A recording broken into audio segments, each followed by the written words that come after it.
In the year 2007, a team of scientists have discovered the existence of many parallel universes.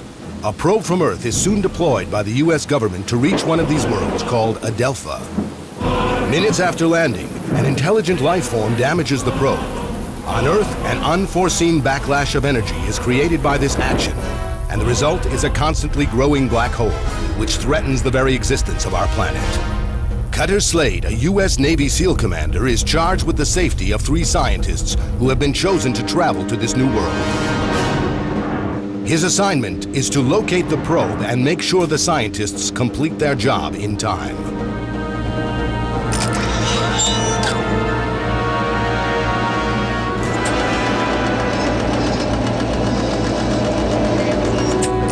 Now, the destiny of our planet is in his hands.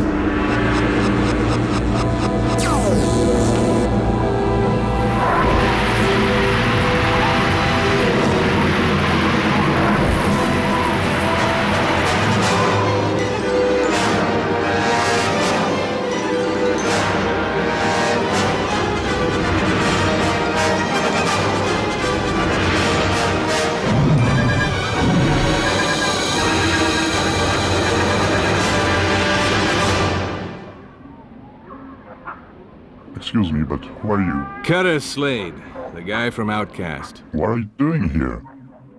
Don't know yet. What does that mean? Are you nuts? Maybe. Ask him. I can see only you. Sorry. There, go ahead, ask him. Excuse me, sir, but what is this Outcast? Outcast is the first video game that really tries to be an interactive movie. Not only have we tried to play with movements, with shapes and animation at all levels of the game, but above all, we gave it intelligence.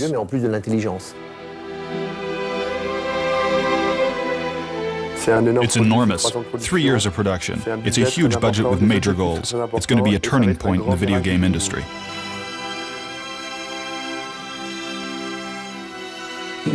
One of the qualities of Outcast is its visual originality, and that comes from its initial visual design, as well as from the technological constraints.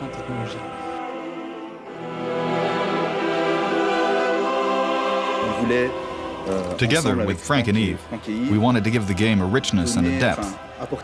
And that meant mixing lots of different technologies, a multidisciplinary approach.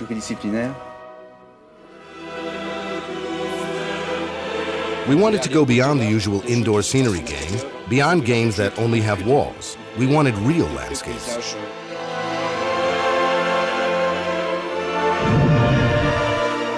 The key word for the graphic designers was realism. At the beginning, the 5 worlds were built with 128 different tiles. So the important thing was to link them and match them up for 3D continuity. All the technology developed for the game gives a lot of advantages for the on-screen display of fine details. We chose to go for high-quality, realistic details right from the start, so we tried to vary as many things as possible to avoid tedious repetitions. The voxel technology appealed to us immediately because it would allow us to deal with almost infinite landscape complexity. We wanted a quality of rendering that wasn't available with traditional technologies. And once we put the environment and everything together, we were like, hey, that's Cutter, there he is, alive and kicking. That was the outstanding moment.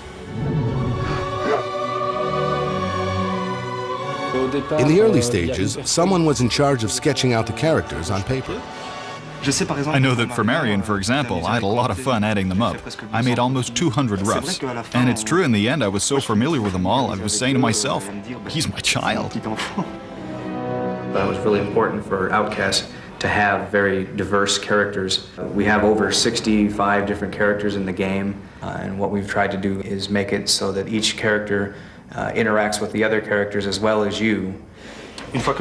Once the character research was over, the drawings were scanned. And once that was done, the modeling artists used them to create a 3D polygonal model. In the beginning, I used splines to follow the artist's lines.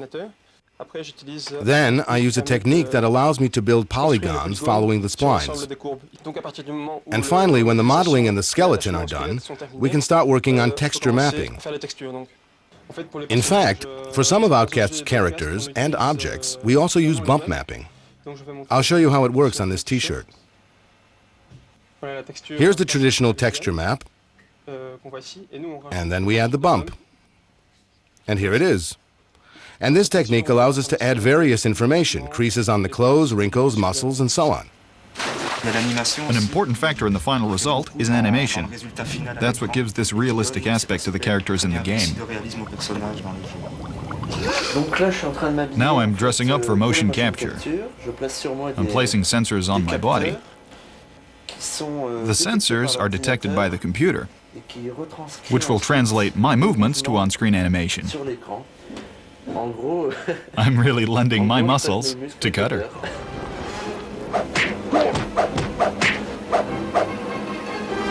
Motion capture is an important part of Outcast. It represents a total of 20 hours. I don't mean capture time, but animation time in the game. There are two other animation techniques in the game. One is the traditional keyframe animation, and the other one is procedural animation, which allows real-time modifications of the keyframed and motion-captured animation. When you're in the virtual world of Outcast, you get to meet characters with real depth. Artificial intelligence allows a codification of reactions and emotions according to given situations. That's what brings interactivity to the game. We really tried to give a social dimension to the characters. And thanks to this interactivity, we were able to build the quests in the game according to the characters. In order to complete the mission, you have to meet people, fight with them, you'll be afraid, you're going to laugh, you'll have to tell jokes. But in the end, you will find the purpose of your quest. And in fact, a video game really is a virtual quest.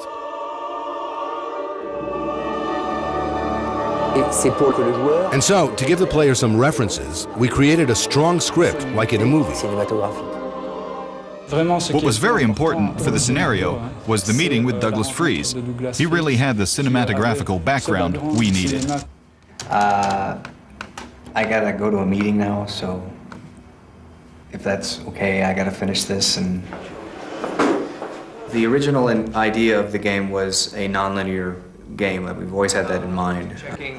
Otherwise, it was going to be just 5 worlds, and you went and did separate things. But we didn't have anything that linked it together, and now we do with the dramatic storyline that goes through the game. It was very helpful actually working with a team whose English is not their first language, because it really helped me to focus the language down.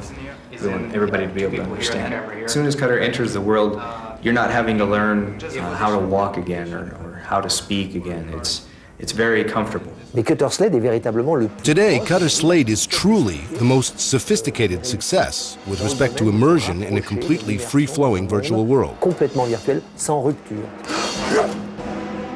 Yeah, I know. Big as a house, leaps tall mountains in a single bound, blah, blah, blah.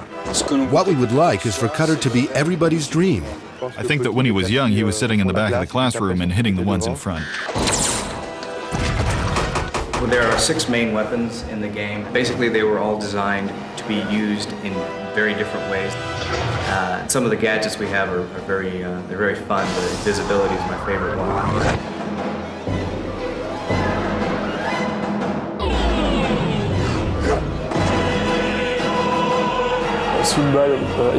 When a bullet whizzes past, you can really hear the sound moving with it. That's called environmental audio. Inside this house, you hear the corresponding resonance. And now if we go outside, the same sound has a different color. Frank creates the sound. I place them and eventually adapt them according to the needs of the game. There are 350 sounds in Outcast, all created in this small studio.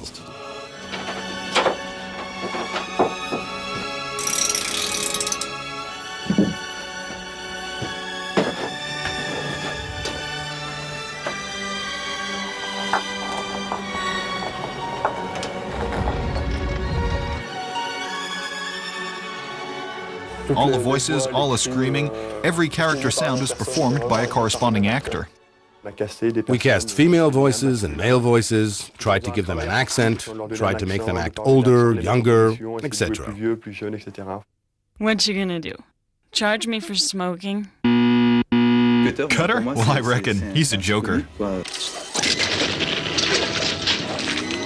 The music gives the game a real action-adventure movie side to it, so we worked with a composer and recorded the score with the Moscow Symphony Orchestra. The mix of music in Outcast is a large mix, a varied mix of some classical elements, some very exotic or esoteric elements. Something esoteric is when you're in the city world, it's sort of a Middle Eastern, very exotic sort of landscape. So the way I create an exotic landscape musically is I use an instrument called the duduk, which is an Armenian instrument. In the forest world, I use African percussion, talking drum, djembe, African congas. In the marsh world, it's a very foggy world, so I use low woodwinds at the bottom of the register. They're like way down there, just like, wow, like fog, just creating a mood that helps immediately put you in the world.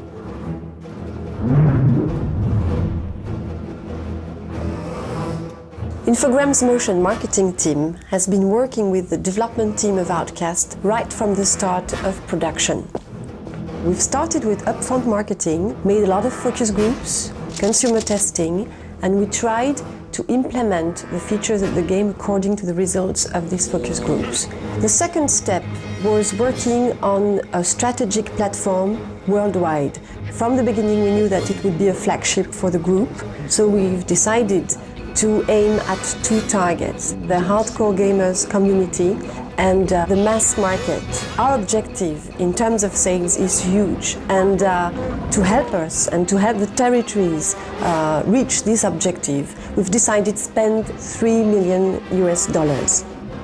Outcast will be in the forefront everywhere.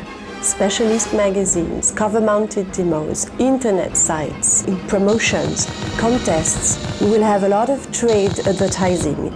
And last but not least, you will find Outcast also in movie theaters, which is quite exceptional for a PC game, with the 30-second commercials linked with the super Hollywoodian production.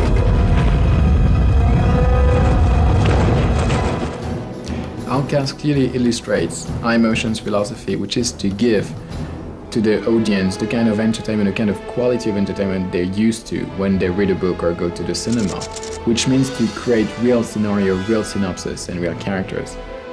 I want to join in the fun. But you don't have a weapon. You don't know as much about me as you think, Slade. For us, the creation of characters is clearly what we wanted to explore. We felt that it is the new frontier for video game experience, and Outcast just clearly passed it. Outcast is a new game and a new style. We want video games to go one step further. The game is centered on four main axes: beauty, wonder, realism, and immersion. The overall quality of what we got in the end is well above our hopes at the start. Outcast is a super production, but it will go further. There will be a before Outcast and an after Outcast, but I do hope it will also have lots of descendants in the future. You bet.